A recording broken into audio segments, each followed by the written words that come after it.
जय गौ माता। सबसे पहले मैं आप सभी श्रोताओं और भक्तजनों का हार्दिक स्वागत करती हूँ। आज हम सब एकत्रित हुए हैं उस दिव्य शक्ति का स्मरण करने के लिए जिसे सनातन धर्म में माता का सम्मान प्राप्त है। गौरूपिणी कामधेनु स्वरूपा हमारी गौ माता। भाइयों और बहनों, कहा गया है गवः सर्वस्व मात्र, अर्थात गौ माता संपूर्ण संसार की माता है। गौ माता केवल एक पशु नहीं बल्कि धर्म, अर्थ, काम और मोक्ष की आध्यात्मिक शक्ति का प्रतीक है। इनके शरीर में 33 कोटि देवता निवास करते हैं और इनके चरणों में भूमि की समृद्धि का वास है। आज की इस पवित्र कथा के माध्यम से हम जानेंगे गौ माता को अद्वितीय सम्मान क्यों मिला, क्यों इन्हें कामधेनु कहा गया और क्यों इनके दर्शन, सेवा और पूजन से जीवन में सुख, समृद्धि, स्वास्थ्य और शांति आती है। तो आइए शुद्ध भाव, प्रेम और श्रद्धा के साथ मिलकर गाय की इस पावन महिमा का श्रवण करें। जय गौ माता, जय गोपाल, यही वचन कहकर हम करते हैं आज की कथा का मंगलाचरण। आइए सुनते हैं गौ माता की यह कहानी। गौ माता कोई साधारण पशु नहीं, वे सनातन धर्म की जीवन धारा है। उनके शरीर में 33 कोटि देवताओं का निवास है। हमारे धर्म का आधार और समृद्धि का अमूल्य खजाना स्थित है। इस कार्तिक मास में गाय की एक बार परिक्रमा, एक मुट्ठी चारा और प्रेम से स्पर्श मात्र जीवन के अकल्पनीय पुण्य, सुख और स्वास्थ्य प्रदान करता है। हमारी संस्कृति कहती है माता रोषे दिव्यम दंड देती, गो माता प्रसन्ने धन धान्य देती, अर्थात देवी माता रुष्ट हो तो सजा देती है, गौ माता प्रसन्न हो तो धन धान्य से भर देती है। तो आइए श्री कृष्ण की उस दिव्य लीला को स्मरण करते हुए गौ माता की कृपा का स्मरण करते हैं। श्रद्धा और भक्ति के साथ कथा का आरंभ करें। गौ माता की जय, नंदलाल की जय। कार्तिक मास का यह पावन माह भक्ति का सागर है। आज हम श्रवण करने जा रहे हैं गौ सेवा, गौ महिमा और श्री कृष्ण के गोचारण लीला की संपूर्ण कथा। पुराणों में वर्णन है कि समुद्र मंथन के समय जब देवताओं और असुरों के संग मंदराचल पर्वत हिल रहा था, तब अमृत ऐरावत लक्ष्मी जी के साथ एक प्रकाश पुंज प्रकट हुआ। उसी प्रकाश से जन्म हुआ कामधेनु का।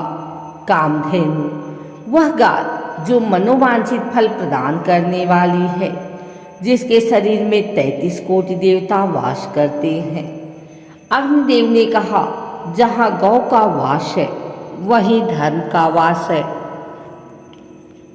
वरुण देव बोले, गाय के चरणों की धूल पाप नाशनी है। यही कारण है कि गौ पूजन सृष्टि के प्रारंभ से ही असिद्ध धर्म का अंग रहा है। गौ माता और पृथ्वी का संबंध। गौ माता को गो कहा गया है और गो का अर्थ होता है पृथ्वी, इंद्रिय, प्रकाश, अर्थात गाय पृथ्वी की उर्वरता, इंद्रियों की पवित्रता और आत्मा का प्रकाश है। गौ माता का दूध अमृत समान, दही बल की खान, घी यज्ञ का आधार, गोमूत्र दवा, गोबर भूमि और पर्यावरण रक्षक। गाय चले धरती धन्य हो जाए, गाय रुके सुख शांति फैल जाए। गाय प्रसन्न हो लक्ष्मी स्वयं आ जाए। कार्तिक मास भगवान विष्णु का हृदय का सर्वाधिक प्रिय समय। इस मास में गौ सेवा करने वाला दरिद्रता से मुक्त, रोगों से दूर, संतान एवं परिवार में वृद्धि, घर में अस्थायी लक्ष्मी प्राप्त करता है। शास्त्र कहते हैं, कार्तिके गोप्रदानेन सर्वपापय प्रमुच्यते, अर्थात कार्तिक मास में गोदान करने से मनुष्य सभी पापों से मुक्त हो जाता है। गोपाष्टमी श्री कृष्ण का गोचारण पर्व। नंदगांव में उत्सव का दिन था। लाडले कान्हा अब बड़े हो चुके थे। माता यशोदा ने गोचर का प्रथम तिलक लगाया। मोर मुकुट कन्हैया का रूप निराला। नन्हे नन्हे कदमों से कान्हा ने पहली बार गायों को चराने हेतु गोपों के साथ वन की ओर प्रस्थान किया। गोपियां हंसते हुए बोली, नंदलाल अब तो तुम गोपाल बन गए।